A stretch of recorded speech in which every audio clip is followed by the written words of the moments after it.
तो नमस्कार साथी मित्रों, गुजरात अपडेट चेनल अंदर आपनु दिलथी स्वागत है। तो आजना वीडियो अंदर विविध खेडूत समाचार, विविध योजनाओं तेमज हवामान खबरनी माहिती आपवामां आवी छे।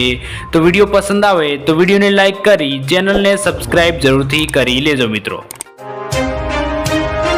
तो दोस्तों, पहली हवामान खबरनी बात करिए तो 24 कलाक में 117 तालुका में भारे वरसाद।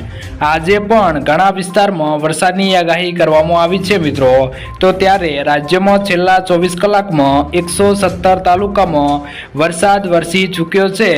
ते दरमियान सौथी वधु वलसाडना उमरगाम में अने सूरतना कामरेज में 3 इंच थी वधु वरसाद पड्यो छे। सूरत, बोरसद अने वापी में 3 इंच जेटलो वरसाद नोंधायो छे। 5 तालुका में 2 इंच थी वधु अने 18 तालुका में 1 इंच थी वधु वरसाद नोंधायो छे। अमुक तालुकाओं में तो मेघराजाए धोधमार एंट्री मारी छे मित्रों। तो दोस्तों, त्यारबादना समाचार जोईए तो खेडूतों माटे खुश खबर। गुजरात सरकार खेडूतोनी आवक वधारवा अने खेतीने वधु नफाकारक बनाववा सतत काम करी रही छे। आ माटे सरकार अलग अलग योजनाओं चलावे छे, जेनो लाभ खेडूतोने बेठा बेठा ऑनलाइन खेडूत पोर्टल परथी मेळवी सके छे। सौराष्ट्રના ખેડૂતો હવે પરંપરાગત ખેતીની સાથે સાથે આંબા, ચીકુ, પપૈયા, જામફળ અને નારિયેળ જેવા બાગાયતી પાકો તરફ વળ્યા છે। આ ઉપરાંત ઇઝરાયલમાં ખારેક જેવા વિદેશી ફળોની ખેતી પણ સફળતાપૂર્વક થઈ રહી છે। ભાવનગર, અમરેલી, જૂનાગઢ અને પોરબંદર જેવા જિલ્લાના ખેડૂતો ખારેકની ખેતીથી સારી કમાણી કરી રહ્યા છે। સરકાર ખેડૂતોને બાગાયતી પાકોની ખેતી માટે પ્રોત્સાહિત કરવા વિવિધ પ્રકારની સબસિડી આપે છે। ખારેક સહિત બધા જ બાગાયતી પાકો માટે સબસિડી મળે છે, જેનાથી ખેડૂતોનો ખર્ચ ઘટે છે અને નફો વધે છે। સરકાર દ્વારા તાજેતરમાં ઓર્ગેનિક રીતે બાગાયતી ખેતી કરતા ખેડૂતોને 20,000ની સહાય ચૂકવવાનું નક્કી કરેલું। तो दोस्तों, त्यारबादना समाचार जोईए तो शिक्षकोनी भर्तीने लई सरकारनो मोटो निर्णय। राज्य सरकार द्वारा शिक्षकोनी भर्तीनी जाहेरात करवामां आवी छे। 7,500 शिक्षकोनी भर्तीनो निर्णय लेवामां आव्यो छे। माध्यमिक अने उच्चतर माध्यमिक माटे भर्ती थशे। जो के टाट 1 अने टाट 2 ना शिक्षकोनी कायमी भर्तीनी जाहेरात थशे। 3 महीनामां भर्ती प्रक्रिया पूर्ण करवामां आवशे। आगामी समयमां प्राथमिक शिक्षकोनी पण भर्ती थवानी छे मित्रों। तो तेओ राज्य सरकार द्वारा निर्णय लेवामां આવ્યો છે મિત્રો। तो दोस्तों, त्यारबादना समाचार जोईए तो दरेक खेडूतने दर महीने 3,000 रूपियानी सहाय आपवामां आवशे।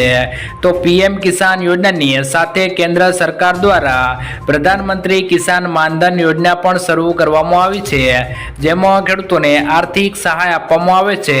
तो पीएम मानधन योजना हेठळ सरकार खेडूतोना खातामां दर महीने 3,000 रूपिया ट्रांसफर करशे। तो आ योजना हेठळ खेडूतोने मासिक 3,000 નું पेन्शन आपवानी जोगवाई छे।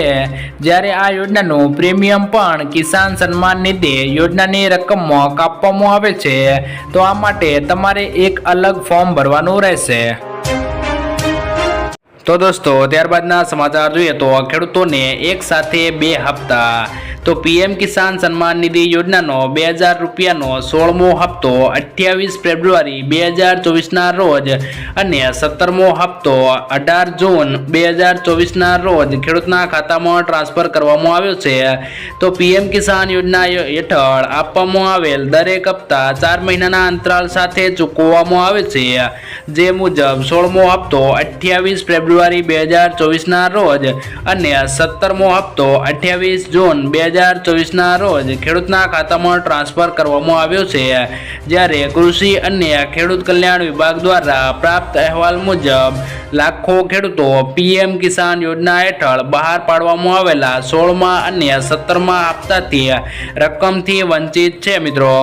જેનું મુખ્ય કારણ ઈ કેવાયસી વેરિફિકેશન અને જમીન સંબંધિત તમામ દસ્તાવેજો છે મિત્રો। તો આ સ્થિતિમાં તમે કૃષિ કેન્દ્ર પાસેથી મદદ મેળવી શકો છો અને બધી ભૂલો સુધારી લો છો।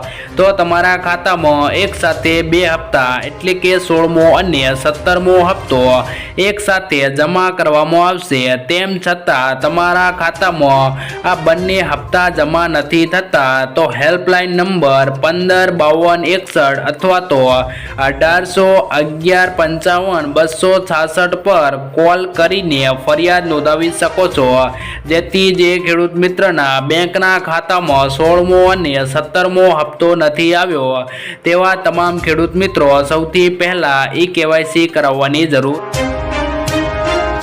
તો દોસ્તો ત્યારબાદના સમાચાર જોઈએ તો BSNLની મોટી જાહેરાત 5G સેવા મળશે। તો BSNL દ્વારા એક મોટી જાહેરાત કરવામાં આવી છે।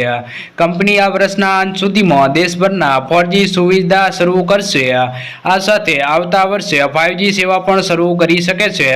તો દિલ્હી, મુંબઈ, કોલકાતા અને ચેન્નઈમાં 4G સુવિધા શરૂ થઈ ગઈ છે। આ સિવાય જયપુર, રાયપુર, લખનઉ, અમદાવાદ, હૈદરાબાદ અને ચંદીગઢમાં પણ 4G સાઇટ્સ ઇન્સ્ટોલ કરવામાં આવી છે।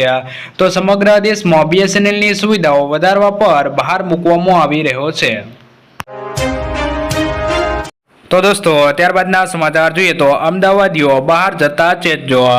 તો વિગતથી વાત કરીએ તો અમદાવાદમાં આજે રિક્ષા અને ટેક્સી ચાલકો તમને રસ્તે ફરતા જોવા નહીં મળે, કારણ કે અમદાવાદના 2.5 લાખ રિક્ષા ચાલકો અને 8,000 ટેક્સી ડ્રાઈવરોની આજે હડતાળ છે। તો ટેક્સી ડ્રાઈવરની માંગ છે કે સફેદ નંબર પ્લેટ પર ગેરકાયદેસર એગ્રીગેટર કંપનીઓના શહેરોમાં ધમધમતા ટુ વ્હીલર બંધ કરવામાં આવે।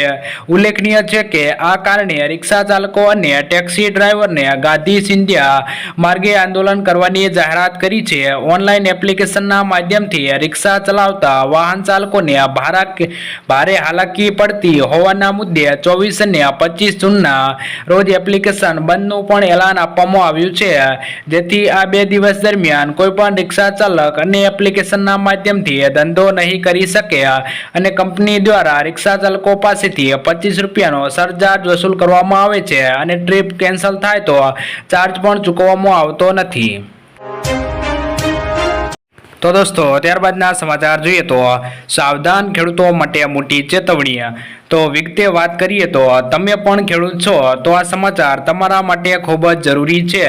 સરકાર તરફથી ખેડૂતોને સલાહ આપવામાં આવી રહી છે કે તેઓ સોશિયલ મીડિયા પર વાયરલ થઈ રહેલા મેસેજથી સાવધાન રહે। સરકારે PM કિસાન યોજનાનો લાભ લેતા ખેડૂતોને ચેતવણી આપી છે કે સોશિયલ મીડિયા પર એક મેસેજ વાયરલ થઈ રહ્યો છે, જેમાં PM કિસાન યોજના સાથે સંબંધિત એપ્લિકેશન ફાઇલ ડાઉનલોડ કરવા અથવા તો ઇન્સ્ટોલ કરવા માટે કહેવામાં આવ્યું છે।